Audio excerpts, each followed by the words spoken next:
Going on, y'all? Welcome back to an instant reaction. This is coming to you all moments after probably a top 3 football game I've ever watched in my entire life. Number 4, Alabama upsets number 2, Georgia in Bryant-Denny. And this game had everything you could even imagine. I mean, 41-34 final. I mean, Georgia scored 19 points in the fourth quarter. This game had a 67-yard touchdown for Dylan Bell to take the lead for Georgia after trailing 28-0 to start this game. Georgia was completely deader than dead, written off. They had no hope.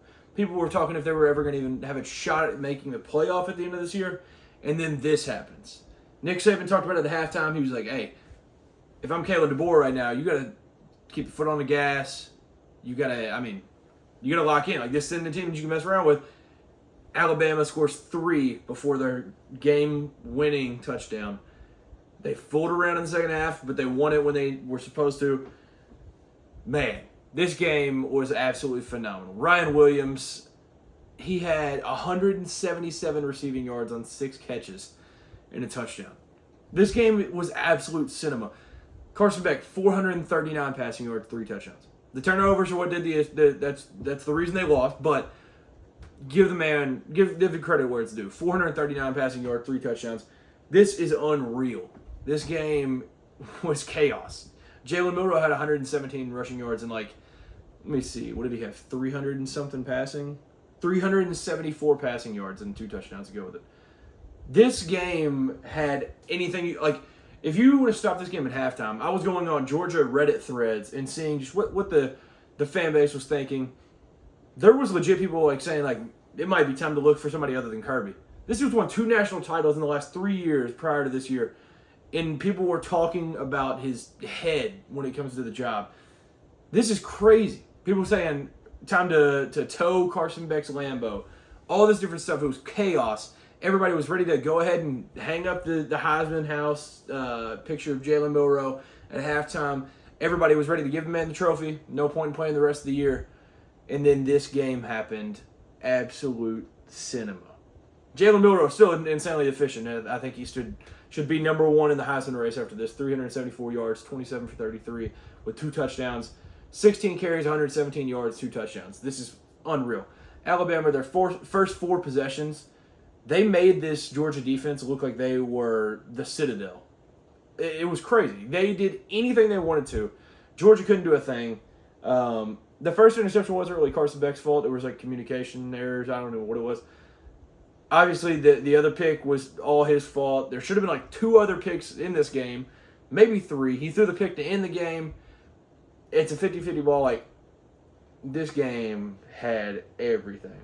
This game was everything I could have dreamed of because going into this week, I kind of tried my best to hype it up in the last episode. And I was like, this is the biggest game ever, possibly. I said this is the biggest game since before COVID in college football regular season, and it delivered. I as an unbiased fan, I wanted Georgia to go down, tie that up, take it to OT, and let's just keep this thing going until 1 a.m. This game, man. Arian Smith, Dylan Bell, both over 100 receiving yards. Ryan Williams, 177. It's getting way blown up, but the fact that he is 17 years old is crazy. He's doing this at 17. Trevor Etienne, 55 rushing yards. Felt like he couldn't do anything early. He does that at the end. He scores their first touchdown there. Goodness gracious, man. This game, I can't imagine being in the party of that. I can't imagine even thinking that NFL is better than college football. This game right here is what makes college sports so phenomenal. These completely chaotic games. Wow, dude. What a game. Alabama. I don't know where this will end up moving the rankings, but there was legit, is Georgia even going to have a shot at making the playoff?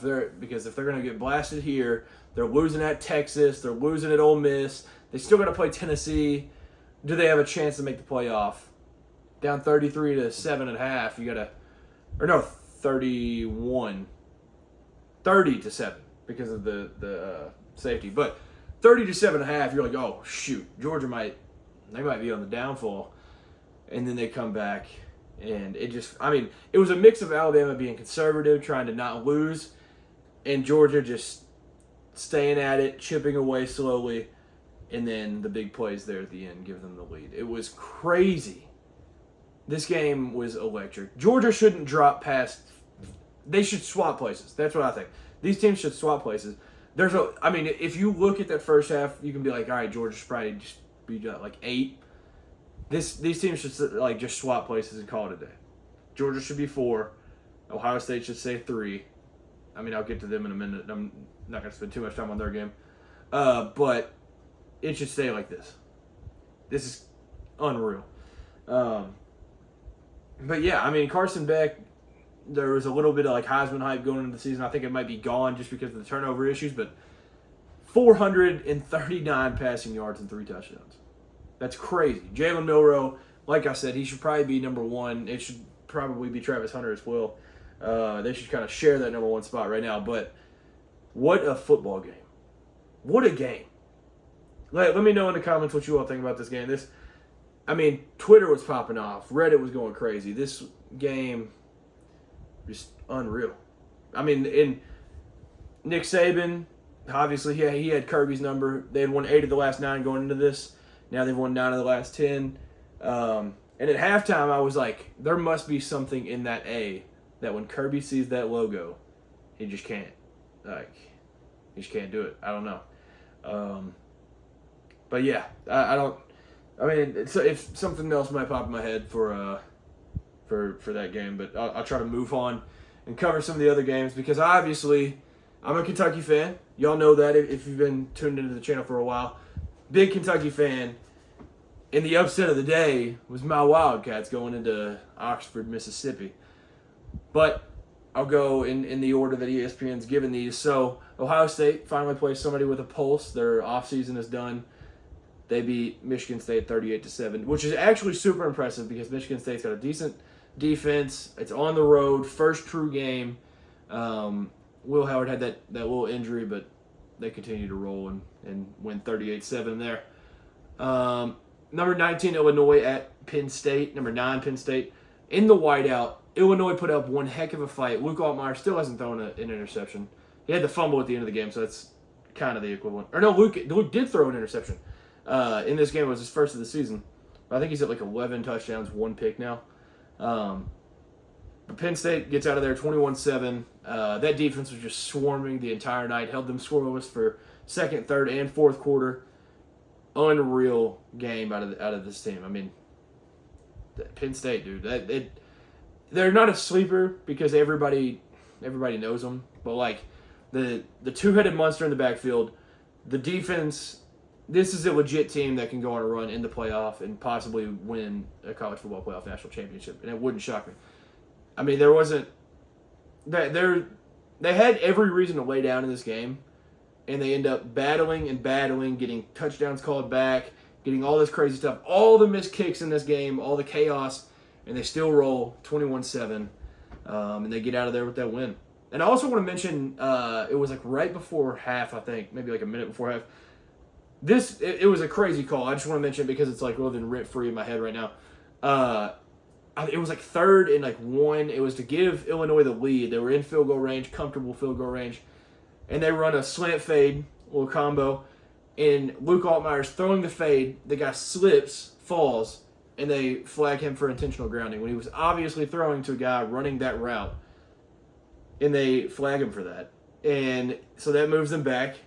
Then they have a false start that's their own fault. They missed that field goal that would have got them to 10 points. They would have been at 10-7 at that time.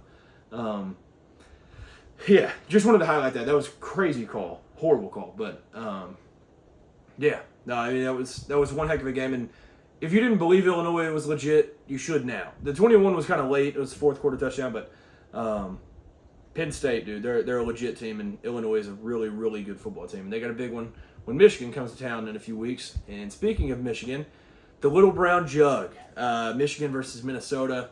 Obviously, Michigan coming off that huge win versus USC. They ended up winning 27-24, but Minnesota had 21 points in the fourth, and they got kind of screwed on the onside at the end of the game. They recovered the onside, had a chance to go and either tie it or win the game at that point, and they called them for offsides, and it was not. But Michigan won, and they continue to roll 4-1 on the year, number 12 currently, and they win the Little Brown Jug. Khalil Mullings, still, 2 touchdowns in this game, 111 rushing yards. He's still so much better than Donovan Edwards. It's phenomenal to see. And I don't remember the guy's name, the receiver from Minnesota, but if you've not seen the man's catch, you've got to go check it out. Let's see. I don't know if I could even look at it. I guess it was Daniel Jackson. I guess that's the one that unreal catch. One of the best catches I've ever seen in football history. He was catching one hand while spinning in the back of the end zone, keeping his feet in. It was crazy. So yeah, big win for Michigan. Wisconsin at USC, they were leading 21-10 at half. USC looked like they were getting exposed by grown men football again, trenches football, and second half they ended up scoring 28-0 second half points, winning the 38-21. Miller Moss, another 308-yard passing game. I think it was his third 300-yard passing game in his career, 3 touchdowns. Woody Marks continues to ball, 19 carries, 63 yards. That guy continues to be one of the most underrated running backs in the country. In Wisconsin, I don't know. They just need to truly find their identity. I don't know why they're still trying to do the air raid. They just should start recruiting for Wisconsin again and start pounding the rock again. Maybe I'm by myself on that, but yeah, I don't know. I just don't know what Wisconsin's trying to do. Obviously, their only losses are USC and Alabama, so nothing to hit the panic button over. But yeah, big win for USC though, bounce back win. South Alabama at LSU. The freshman Caden Durham, 128 yards and a touchdown. Garrett Nussmeier, 409 yards in this one. This was a sneaky game because obviously Fluff Bothwell is one of the best young running backs in the country. And they're going in here when LSU could, if they wanted to, they could slip up, play a close game. They were tied with UCLA at half last week. They could have folded and played a close game. They won 43-10 and get out of there with a big W. So shout out to Brian Kelly for figuring that out. Because I told a lot of people, do not bet this game. I do not want people to lose their money over me. But so they get out of there with a big one. The second biggest game of the day was number 16 Notre Dame hosting number 15 Louisville. Notre Dame wins 31-24. A lot of controversial calls down the stretch. Even the last play of the game could have been a PI. And it was a guy that should have been ejected from an earlier play in the game. Louisville is also another scenario which you won't see a Jeff Brom team do this, but they could have laid down. They were down 31-10, I believe. Maybe it was 28-10, then there was a field goal later. But I believe it was 31-10 or 31-14, something. And they could have laid down, and they continued to fight and had a chance there at the end to end up tying that. And Tyler Shuck looks better and better every single week. And that duo of him and Ja'Cory Brooks is lethal. Ja'Cory Brooks had 2 touchdowns again today, 71 yards to go with it. It's crazy. Isaac Brown, I believe he's a true freshman too. This Louisville team is dangerous, man. They're the 3rd best team in the ACC, and I think those 3, Clemson, Miami, and Louisville, clear the rest of the conference by far. What a game. It was absolute cinema. And it was a little get back for Louisville beating them pretty bad at home last year. So big win for Notre Dame, 4-1. And y'all know about the schedule. If they just handle their business and basically just wake up to their alarm on time, they'll make the college football playoff rally. Stanford got their welcome to the ACC. Number 17, Clemson beat them 40-14. Cade Klubnik continues to ball. Garrett Riley, just continues to just make teams look like middle school defenses. 255 yards and 4 touchdowns for him. Yeah, it was awesome. Houston, I think they've now been shut out. It feels like Houston's been shut out every single game. It's just back-to-back shutouts. But they only scored 12 against Oklahoma and then the 7 against UNLV. But Iowa State goes on the road to Houston and beats them 20-0. Iowa State's just phenomenal football team. And it felt like this was the year where Matt Campbell was like, all right, prove it or you're out of here. And they're 4-0, 1-0 in the Big 12 now. So Iowa State's definitely a team to watch out for in the Big 12. Two preseason teams that were talked about a lot in the Big 12. Number 20, Oklahoma State on the road at number 23, Kansas State. Kansas State balls. I think they went on like a 35-0 run. This was, I was on the train. Avery Johnson had a play early in this game where he was just trying to like get the ball out on a little like safety valve, and he overthrew the receiver, picked it off, and I was like, all right, I'm on the train now. Avery Johnson absolutely sucks, horrible quarterback. And then he kept going, played a phenomenal game from that point on. DJ Giddens, great running back, 15 carries, 187 yards. And they also have Dylan Edwards with him. So they've got that pairing. Kansas State's going to be able to run the ball on just about anybody they play. They're 4-1 now. Obviously last week, horrible performance. But yeah, Kansas State, big win, 42-20 over Oklahoma State. Auburn somehow amazes me every single week. They just figure out every week how to lose the game. Oklahoma down their 5 best receivers on the road in Jordan-Hare. Peyton Thorne, not a horrible game, not an awful game at all. But when it's nut-cutting time, he throws a pick 6. And it was, Oklahoma won the fourth 17. They won the second half 20-7. They were down 21-10 and did that. Like that's crazy. It's crazy.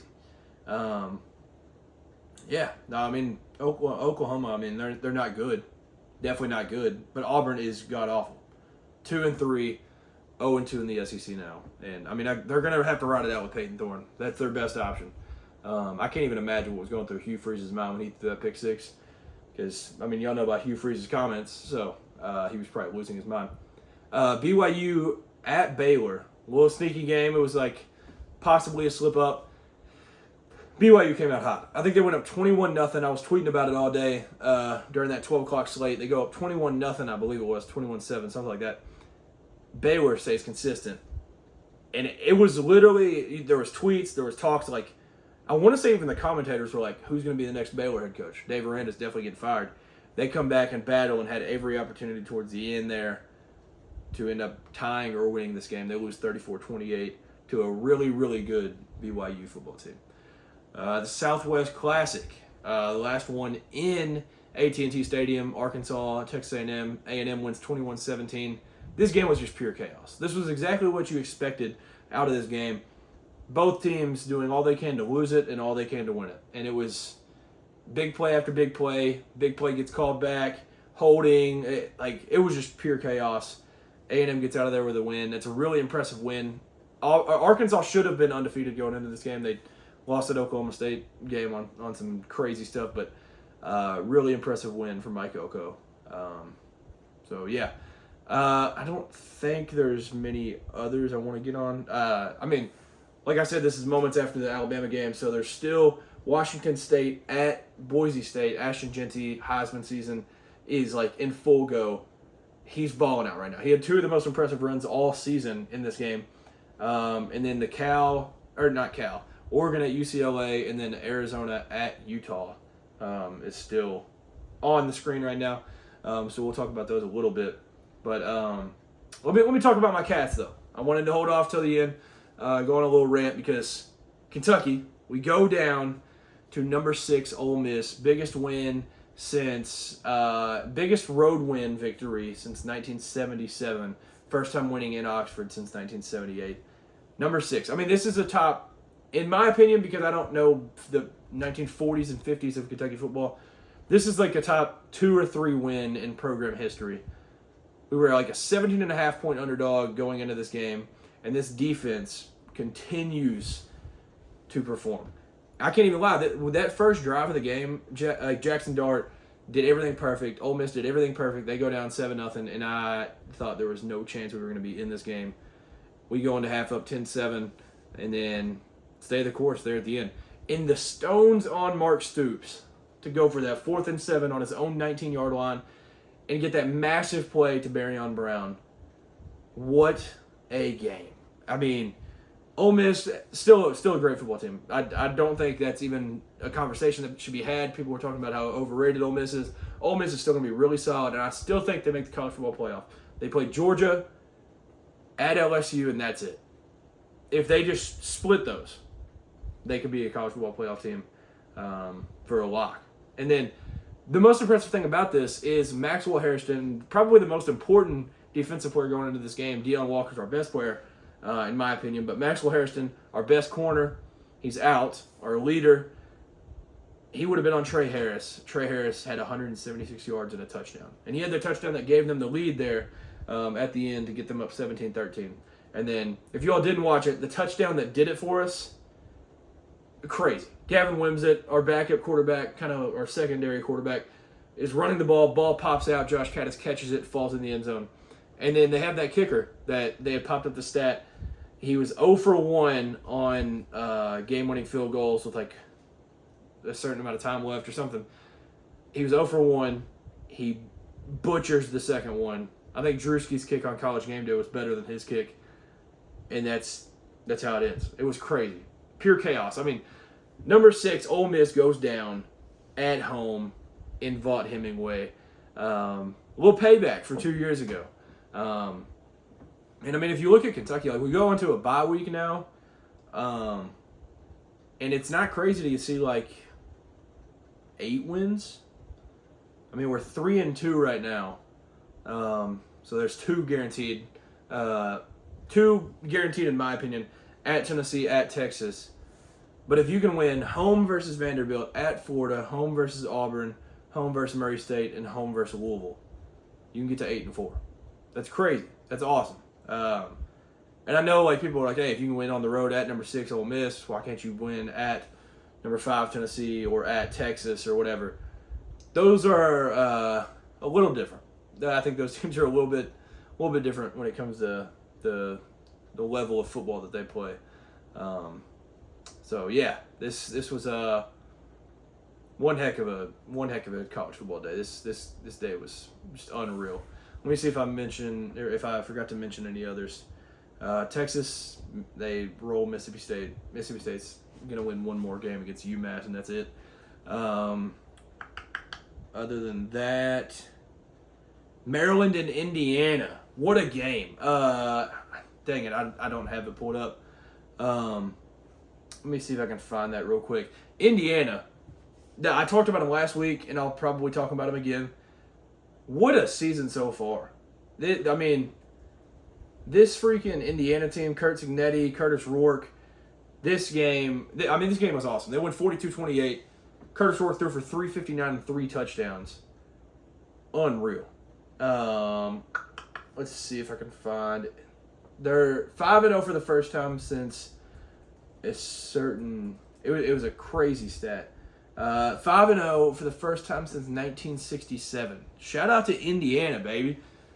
Man, they're rolling. And, I mean, if you take a look at their schedule, we talked about it, I believe, whenever I was doing all the hype for them. They play at Ohio State.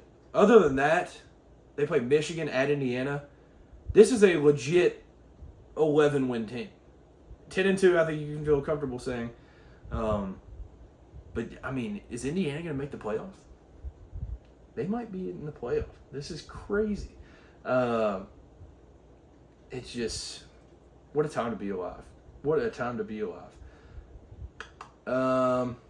Moving on from that one. Oh, shout out to Iowa State, too. I was just looking through. Shout out to PFF College on Twitter. They're updating all these. Iowa State is 4-0 for the first time since 2000. I think that's like hard to believe because they were pretty nuts in like 2021. UConn wipes off Buffalo, so that means UConn is officially the best independent school in college football because Buffalo beat Northern Illinois, and Northern Illinois beat Notre Dame. UConn 47-3 victory. Western Kentucky at Boston College. This game was awesome. Boston College ruined my happiness. They score 14 points in the fourth and get out of there 21-20 the victory. But Caden Veltkamp is the future. That dude is the truth. I hope he stays at Western the whole time. And I think he will as long as Helton's there. But yeah, Elijah Young, great game out of him. River Helms, great tight end for him. So that was a super fun game. One of those early 12 o'clock games that just there's one that you have in the quad box that you keep peeping at. And you're like, oh, all right. This was the most shocking result of the day to me. Tulane beats South Florida 45-10, and they were on like their own 10 when they need that to end the game. They could have scored 52, and this game is crazy. I mean, they were only like a 6.5, 6-point favorite, something like that. Mensa, I'm pretty sure that's how it's pronounced. One of them said something different on the broadcast, but then one of them said Mensa. So Darian Mensa, what a ball game out of this young man. 326 yards, 3 touchdowns, 18 for 22 passing. It felt like he was doing anything he wanted in that first half. They were up 31-7 at half. This team's just a blast. Mekhi Hughes, phenomenal running back. And then I want to say it was Mario Williams that was popping off for him. Mario Williams, 4 catches, 94 yards, 2 touchdowns. And Dante Fleming, I didn't know he was doing that too. 7 receptions, 128 yards, and a touchdown for that young man as well. This is a super, super impressive win for Tulane. So shout out to them. Shout out to Tulane for a big victory at home versus USF. Rolling through James Madison, 63-7 versus Ball State, 280 yards for Alonzo Barnett. He continues to roll. Louisiana, they beat Wake Forest. Wake Forest missed a field goal at the end. Louisiana got paid $800,000 to go beat them. In the preseason, one of the teams that got all the hype in the offseason, the whole state of Kansas got the hype. But the Kansas Jayhawks fought a 1-4. Maybe Andy Kotelnicki was the difference. Now the OC at Penn State. TCU beats them 38-27. And I mean Kansas down bad, down horrendously bad. Definitely got to talk about this one. This game, UNLV, the talk of the week because of Matthew Sluka. They're hosting Fresno State, huge game. Supposed to be an elite matchup. UNLV wins 59-14. And Haj Malik Williams, he was better than I could have imagined.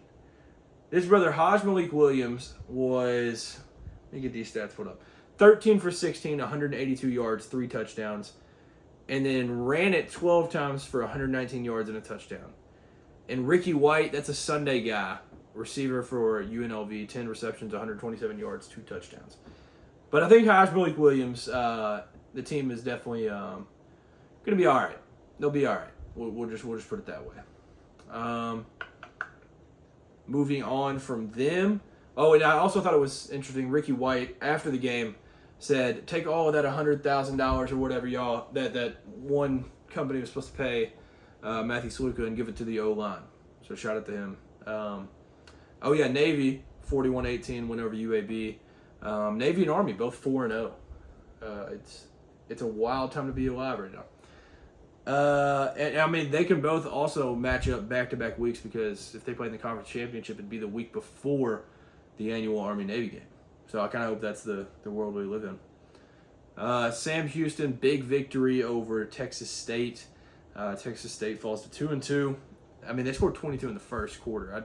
I didn't realize they scored that much. I knew they got off to a hot start, but 22 is crazy. Georgia Southern, big win over Georgia State. Continue to own the state there.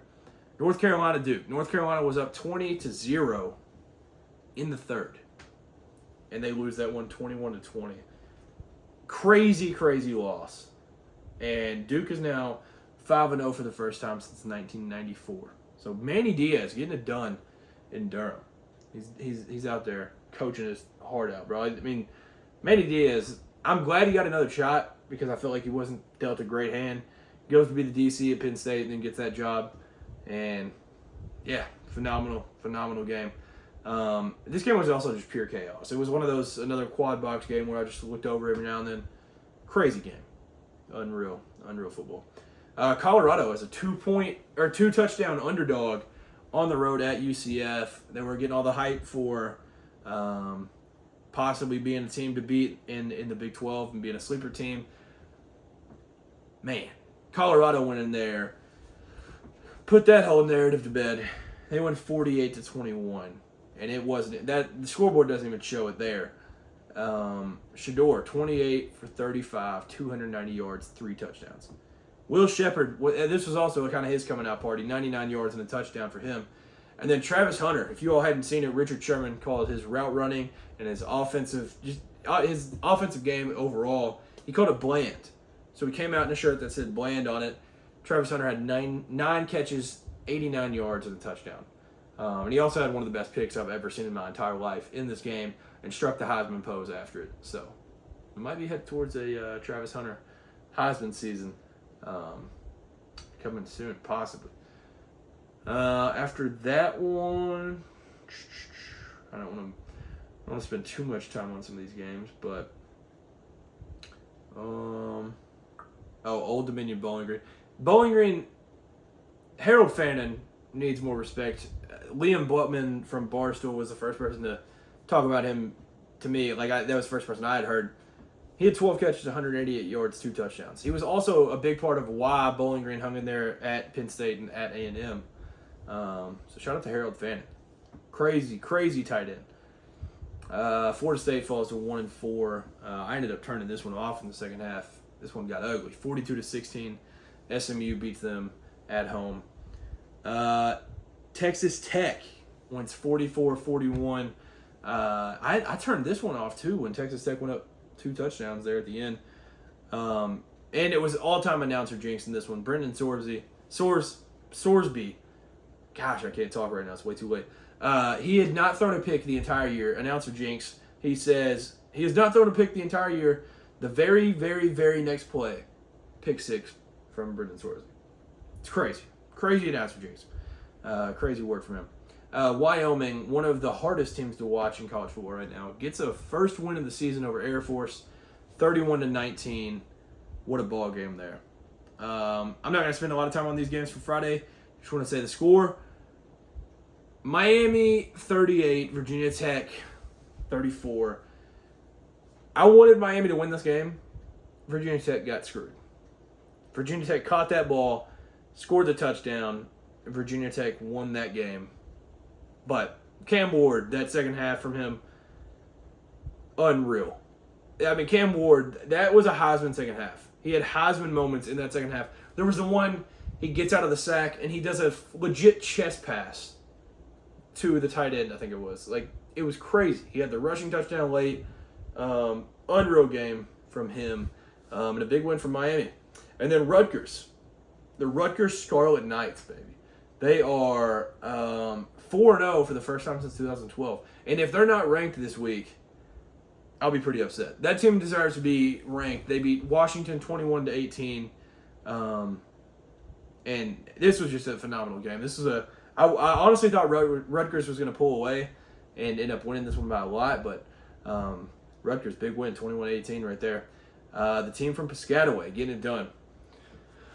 I think that's probably it. As I'm filming this right now, or if you're listening on podcast, I'm shocked. Arizona is up 10-3 on Utah with 13 minutes left in the third.